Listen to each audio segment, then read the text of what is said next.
오늘은 나와 함께 하시는 하나님이라는 제목으로 하나님 말씀을 전하도록 하겠습니다.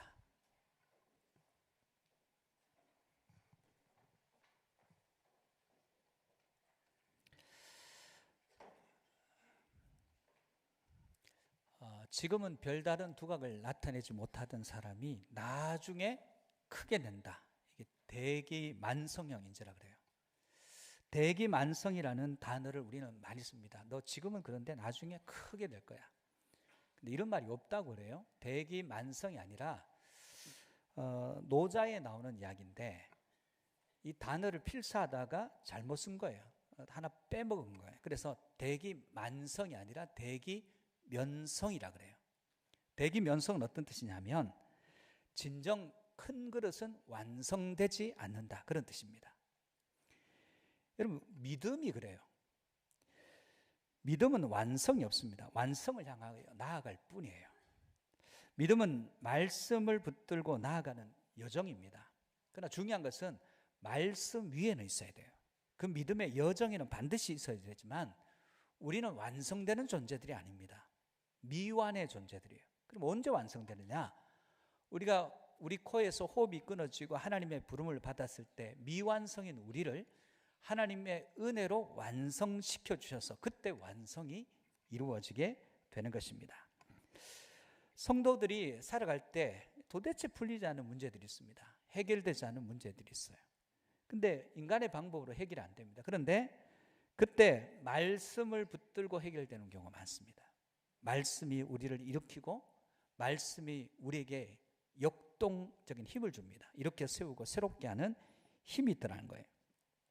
하나님의 말씀은 죄인을 회개하게 하는 능력이 있어요. 죄인이 어떻게 회개하겠어요? 하나님의 말씀이 그 가운데 역사될 때, 역동적인 힘이 그 안에 주어질 때 회개가 일어나게 되더라는 거예요. 하나님 말씀 속에는 모든 병을 치료하는 힘이 있습니다.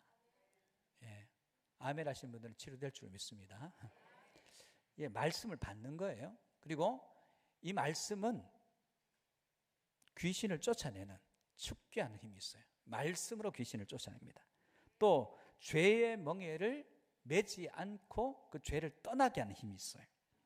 하나님의 말씀은 가난한 자를 부유케 합니다. 또 약한 자를, 두려워하는 자를 두려움 없이 담대케 만들어주시는 것입니다. 인생의 진정한 힘은 말씀에 있어요. 말씀에 있기 때문에 우리는 말씀을 통해서 그 말씀이 내 삶을 통해서 성취되는 경험을 가져야 됩니다. 오늘 예배 오신 여러분이 말씀 안에서 말씀이 나를 통해서 성취되는 경험을 하시기를 축복합니다. 오늘 빌립보라는 교회는 사도 바울이 선교여행 중에 두로아에서 아시아 지역으로 가려고 했더니 마케도니아 환상을 보게 됩니다. 밤에 마케도니아 사람 한 사람이 도와달라고 손짓해서 이거 하나님의 뜻이구나 해서 에게를 건너서 네아폴리 항구에 거기서 배가 도착해서 내려서 반나절 거리에 빌립보로 갑니다. 빌립보는 오른쪽에 아크로폴리스가 있어요. 그 위에 중요한 건물들이 있고 신전도 있고 그 다음에 거기에 중요한 관공서도 성도 있고 그렇습니다. 그 오른쪽 아래쪽에 보면 낮은 지역에 거기에 그리스의 도심이 이루어져 있습니다. 그 빌립보에 갔더니 회당이 없어요. 회당을 중심으로 복음을 전하는데 회당이 없어서 강가, 거기에서 한 30분 거리에 강가에 갔더니 그 강가에서 옥감 장수인 사업가 여자 루디아를 만나서 세례를 주고 첫 번째 교인이 돼요. 그리고 또 기도하는 곳으로 가다가 귀신 들린 저 많은 여인을 만나서 긍휼히 여기고 기도함으로 귀신이 나가니까 이제 점을 못하게 됐으니까 그 여인을 통해서 이득을 보던 사람이 사도 바울과 실라를 고발해서 그들이 잡혀가서 실컷 두들겨 맞고 피 흘리면서 빌립보 감옥에 갇혔어요. 그래서 착고에 어정쩡한 자세로 눕지도 앉지도 못한 자세로 감옥에 갇혀있는 그 자세에서 그 밤에 하나님을 찬송하고 기도하니까 지진이 일어나고 옥문이 다 열려버렸습니다. 옥문이 다 열리고 보니까 당연히 죄수들이 도망가야 되는데 간수가 보니까 옥문이 다 열렸으니까 그들이 다 도망갔으면 그들의 죄를 내가 대신 져야 되니까 그럼 살 수가 없으니까 죽어야 되겠다. 칼을 빼서 죽으려고 하니까 우리 다 여기 있으니까 죽지 마라 해서 보니까 진짜 아무도 도망 안 갔어요. 이게 있을 수 없는 일이에요. 그래서 그가 이렇게 묻습니다. 내가 어떻게 해야 구원 얻겠냐? 그랬더니 사도 바울이 주 예수를 믿으라 그리하면 너와 내 집이 구원을 받는다면서 복음을 전하고 그 간수의 집이 믿어서 세워진 교회가 빌립보 교회예요. 근데 지금 공교롭게도 빌립보 교인들의 방문을 받은 바울이 또 로마의 감옥에 있습니다. 그 로마의 감옥에 있으면서 지금 빌립보 교회를 위한 편지에서 감옥 이런 게 문제가 안 된다는 거예요. 하나님이 나와 함께 하시고 말씀이 우리 가운데 역사되면 이까짓 것 아무것도 아니라는 거예요. 그러면서 너희들의 시선을 하나님께 두라고 하는 거예요. 하나님께. 너희가 생각하는 모든 시선을 하나님께 두면 승리한다. 그 이야기를 오늘 하고 있습니다. 여러분의 시선이 하나님께 향하기를 주의 이름으로 축복합니다. 우리 인생의 능력이 무엇입니까? 첫 번째는 하나님께 집중하면 자족의 능력을 배우더라는 거예요. 10절에서 11절 말씀 함께 보겠습니다. 내가 주 안에서 크게 기뻐함은 너희가 나를 생각하던 것이 이제 다시 사기 남이니 너희가 또한 이를 위하여 생각은 하였으나 기회가 없었느니라. 내가 궁핍함으로 말하는 것이 아니니라. 어떠한 형편에든지 나는 자족하기를 배웠노니. 사도 바울은 3차 선교행을 끝내고 예루살렘에 갔더니 잡혔어요. 그래서 구금돼 있다가 가이사랴에 가서 또 항소하다가 자기가 로마 시민권이 있으니까 자기를 죽이려고 하는 수많은 자격들이 있으니까 그곳을 피해서 황제에게 시민권자로서 상소합니다. 그래서 국비로 지금 배를 타고 로마에 가서 로마의 감옥에서 간수들에게 복음을 전하고 2년 3년이 됐어요. 그간에 빌립보 교인들과 연락이 끊어졌어요. 끊어진 가운데 빌립보에서 에바브로디도를 보내서 선교금을 보내고 안부를 묻는 이 상태가 너무너무 좋은 거예요. 그래서 기뻐하면서 지금 내가 지금 감옥에 있든지 어떤지 이게 상관이 없고 하나님 안에서 자족의 주 안에서 주님 안에서 자족하는 비밀을 내가 깨달았으니까 자족하기를 배웠으니까 괜찮다. 너희도 자족해라. 지금 그렇게 얘기하고 있습니다. 사랑하는 성도 여러분, 우리가 무엇이 기쁠까요? 복음 안에서 만난 사람들과 진정한 교제가 일어날 때 그때 기쁨이 있어요. 얼마 전에 저한테 카톡이 어떤 분이 오셨어요. 10년, 우리 교회는 아니고요.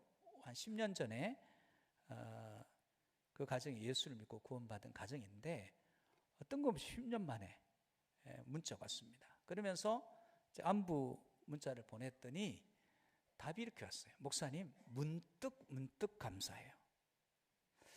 새벽에도 제가 말씀드렸는데 도대체 뭐가 감사하지? 별로 이렇게 감사할 것이 없는데 뭐가 감사하지? 생각해 봤더니 이분이 예수 그리스도를 믿을 수 있는 환경이 안 됐고 그 상황에서는 아마 예수를 떠날 가능성이 많은데 예수 그리스도를 믿는 그 과정 가운데서 내가 영적으로 좀 도움을 준 것 같아요. 복음을 계속적으로 받아들이게 하고 예수 믿고 있는 이 상황을 생각하니까 복음을 전해준 예수 그리스도를 전해준 그게 문득 감사한 거예요. 그 진정한 감사예요. 그래서 그 문자를 볼 때마다 제 마음이 너무 좋은 거예요. 여러분 예수 그리스도 안에서 여러분이 복음에 머물 때 하나님이 기뻐하시고 믿음 안에 머물 때 하나님의 기쁨이 되는 것입니다. 그때 환경은 문제가 안 되고 내 안에 자족의 비밀이 일어나게 되더라는 거예요. 중학교 2학년짜리가 썼다는 최상의 소원은 최악의 소원이라는 에세이가 있어요. 중학교 2학년인데 에세이를 썼다니까, 글을 썼다니까, 책이 나왔어요. 근데 책의 내용이 뭐냐면 이런 얘기예요. 이 소녀가 가정이 그냥 괜찮아요. 아버지가 열심히 돈 버는 그런 평범한 가정이에요. 엄마는 요즘 내가 살찌는 것 때문에 고민하는 엄마지만 가정 행복해요. 이 소녀는 행복해요. 그리고 이 소녀는 굉장히 착해요. 어느 날 천사가 찾아와서 얘기를 합니다. 얘 너 너무 착하다. 내가 소원 하나 들어줄 테니까 무엇인지 말해라. 근데 조건이 있다. 한 가지만 말해야 된다. 그래서 이 소녀가 생각합니다.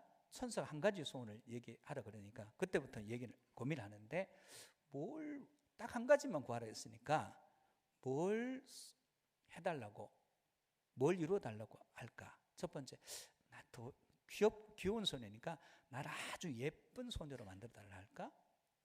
아니면 공부를 잘하게 해달라고 그 소원을 말할까? 아니면 시험이 힘드는데 아예 시험을 없애달라고 그렇게 소원을 말할까? 이것을 이루니까 저것이 또 고민이고 저것을 이루니까 이것이 고민이에요. 그러다가 이제 자기에게서 소원을 옮겨갑니다.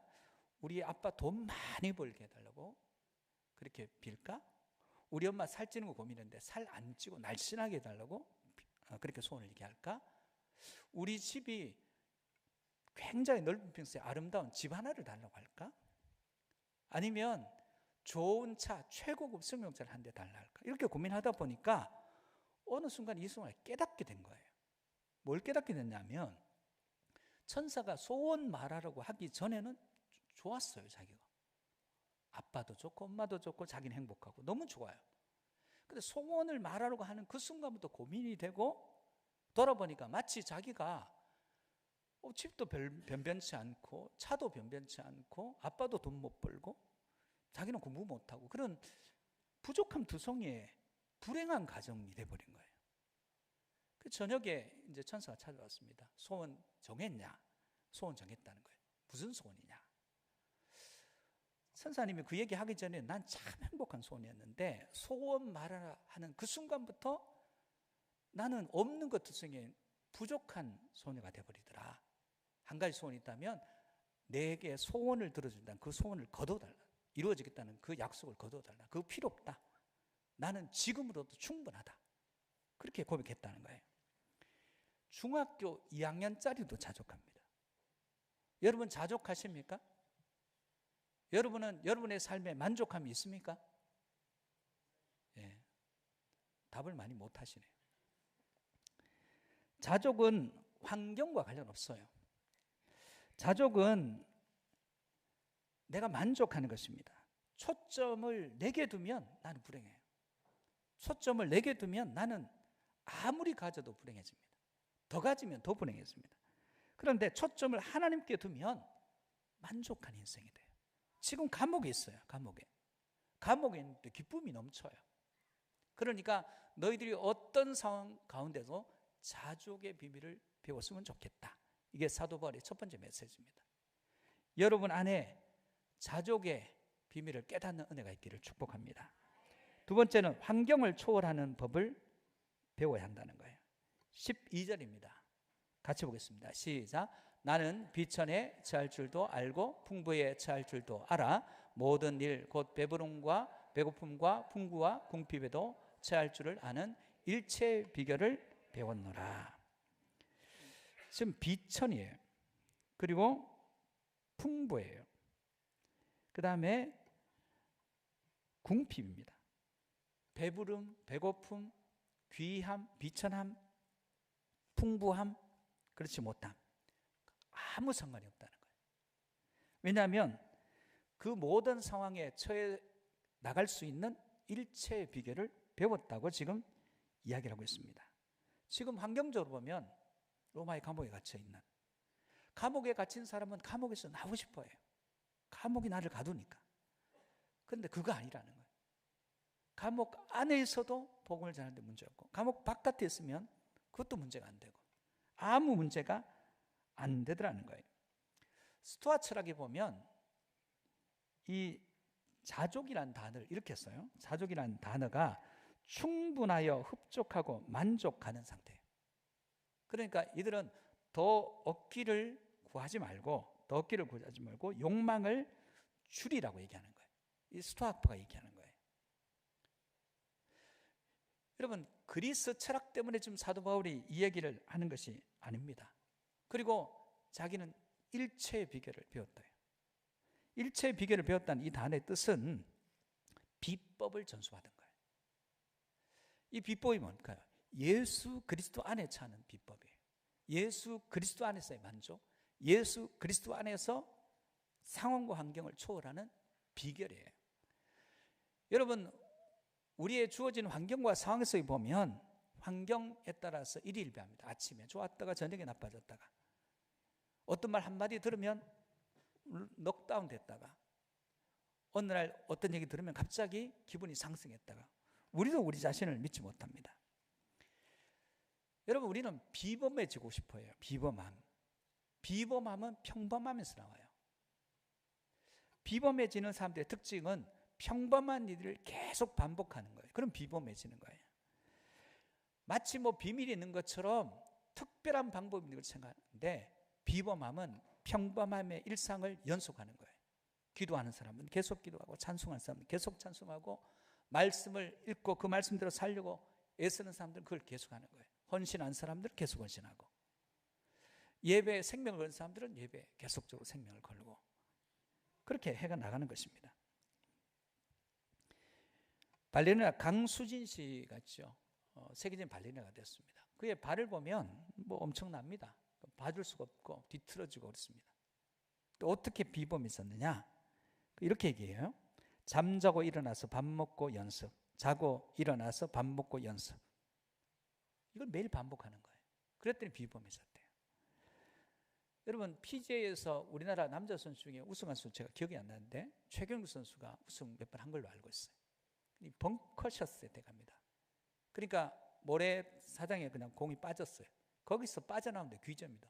어떻게 그럴 수 있냐? 간단하게 대답해요. 거기 들어가서 8시간 동안 하루 매일 한 달만 하라는 거예요.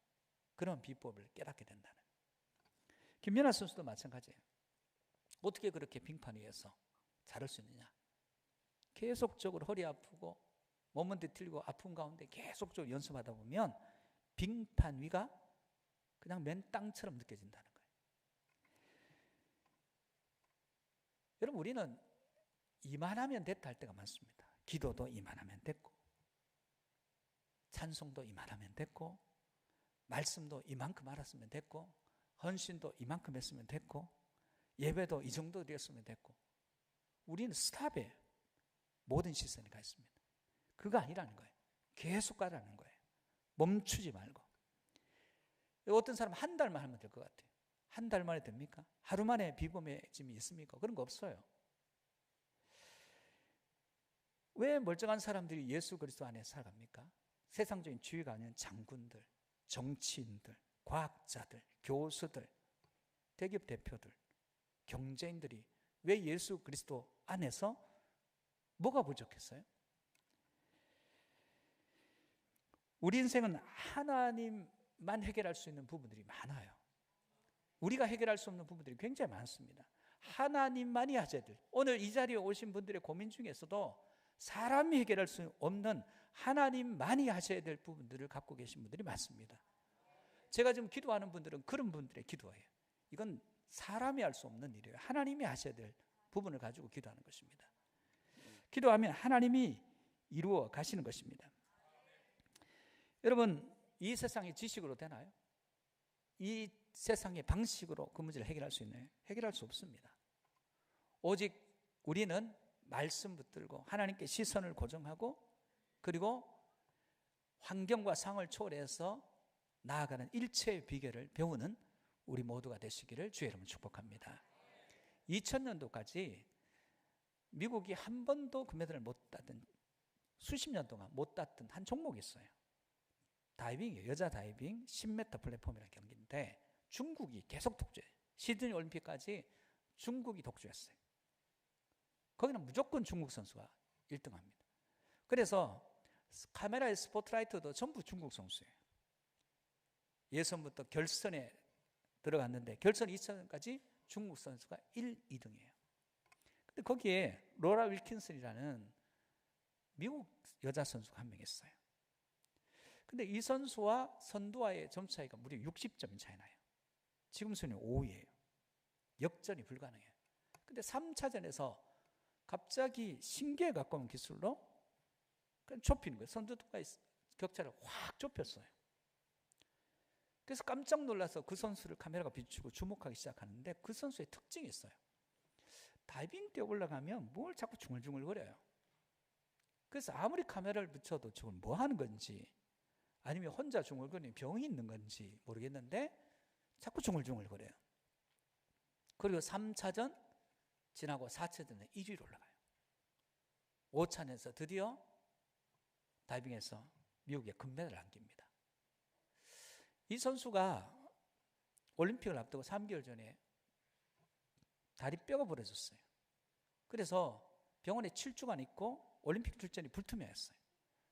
이제 포기하라고, 이번 안 된다고 했을 때 하나님께서 그에게 위로하시면서 하신 말씀이 빌립보서 4장 13절의 말씀이에요. 내게 능력 주시 않은 내가 모든 것을 할 수 있느니라, 이 말씀이에요. 이 말씀을 자기의 말씀으로 붙들었어요.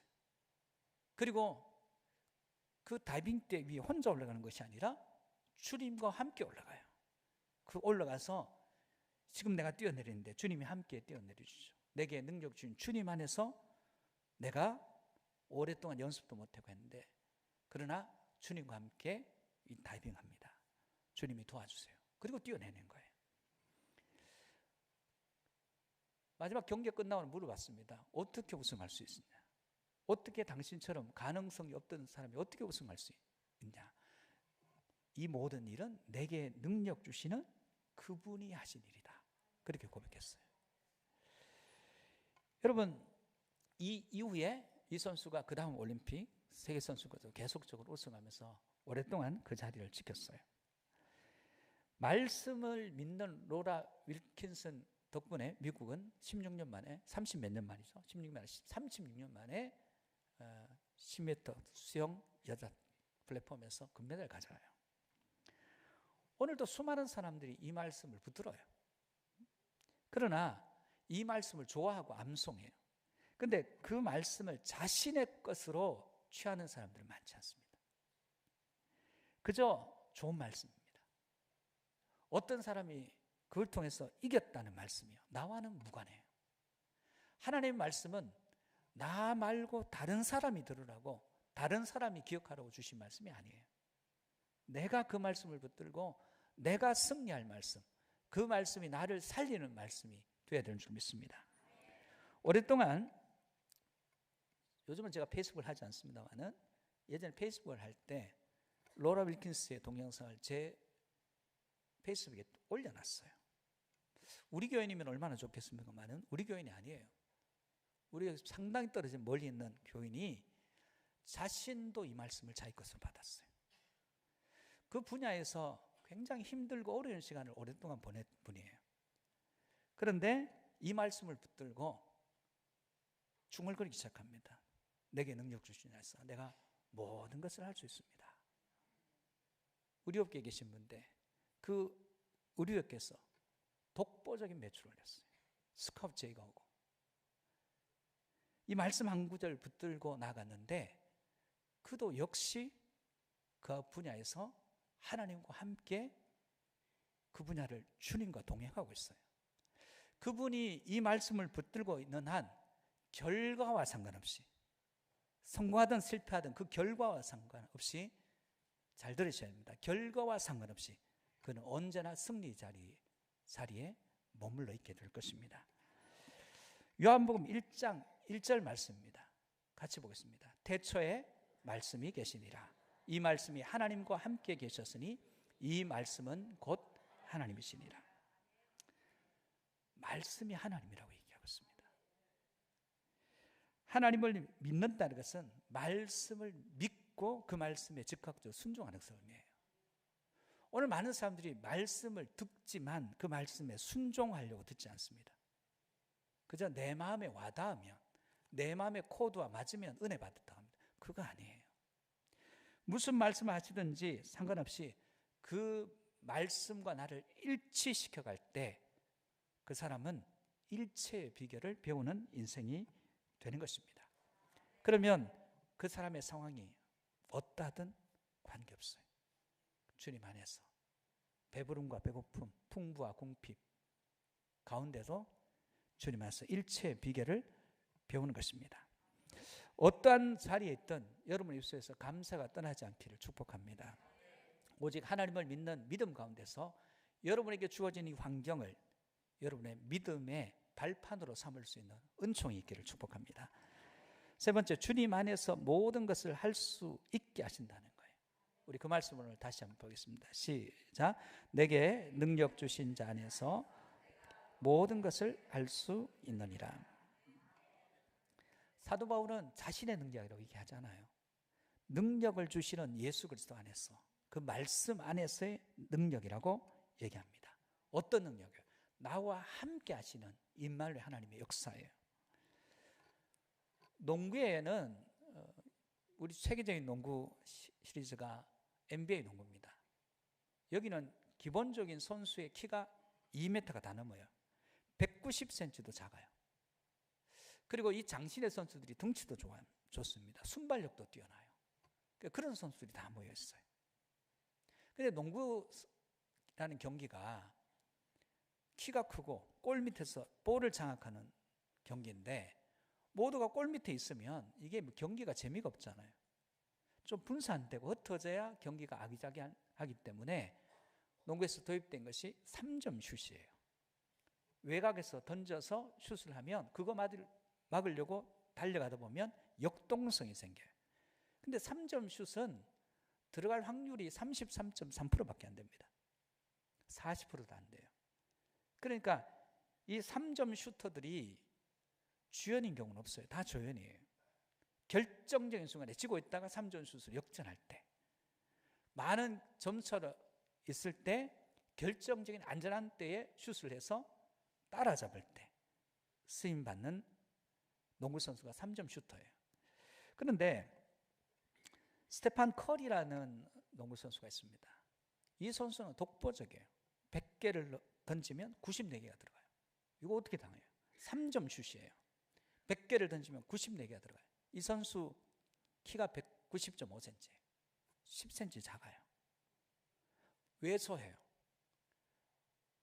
그러면 이 선수는 약점이 있는 거예요. 그런데 피나는 훈련을 통해서 드리블 너무너무 잘해요.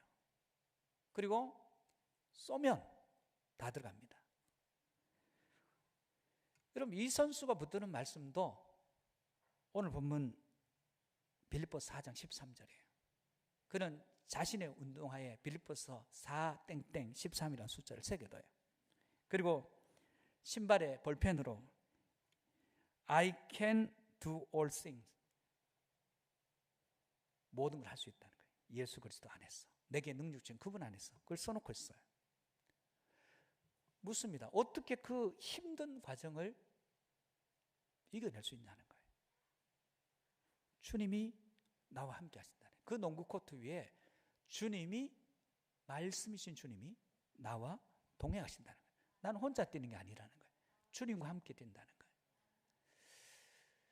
그러면서 이제 말할 수 없이 이제 견제가 들어오고 있는 가운데 기가 막히게 슛을 쏴요. 그리고 골이 들어갔을 때 그는 하늘을 향해서 손을 듭니다. 나와 함께 하신 주님이 하신 일이에요. 그가 손을 들 때마다 그와 함께 동행하시는 주님께 손을 들어 그분을 찬양합니다. 여러분은 여러분의 삶의 자리에서 함께 하신 주님을 만나고 계십니까? 여러분의 삶의 자리에서 나와 함께 하신 주님과 동행하고 계십니까? 스테판 커리는 농구장에 주님과 함께 들어가는 거예요. 여러분, 빌립보서를 편지를 보내면서 사도 바울은 세 가지를 얘기했습니다. 첫 번째, 그는 어떠한 형편에서도 자족하기를 배웠다 얘기했습니다. 자족. 두 번째, 그는 모든 상황과 환경을 이기는 일체의 비결을 배웠다 얘기합니다. 비결을 전수받았대요. 세 번째, 자신에게 능력 주시는 자 안에서 자기는 모든 것을 할 수 있다, 이렇게 고백하고 있습니다. 이 말씀을 붙들고 승리하는 인생이 있는 반면, 이 말씀으로 승리한 사람들에게 박수치는 인생이 있습니다. 여러분, 이 말씀의 주인공이 되시기를 주의 이름으로 축복합니다. 이 말씀뿐만 아니라 한번 물어보겠습니다. 여러분은 여러분의 인생을 바꿀 만한 붙들고 갈 하나님 말씀이 있습니까? 그저 왔다 갔다 하는 것이 아니라 여러분의 인생을 바꿀 만한, 저에게는 있어요. 저에게는 그러나라는 단어예요. 이사야 41장에 그러나 나의 종, 접속사 하나, 그것이 저 인생을 바꿨어요. 여러분에게는 어떤 말씀이 있습니까? 공중그네를 타는 사람이 반대편으로 점핑할 때 반대편에 그네에 있는 사람이 자신을 잡아줄 줄로 믿어요. 그리고 자신의 전 존재를 던집니다. 그리고 그 사람의 잡아줌을 확신해요. 그렇지 않으면 이 공중근의 묘기는 불가능합니다.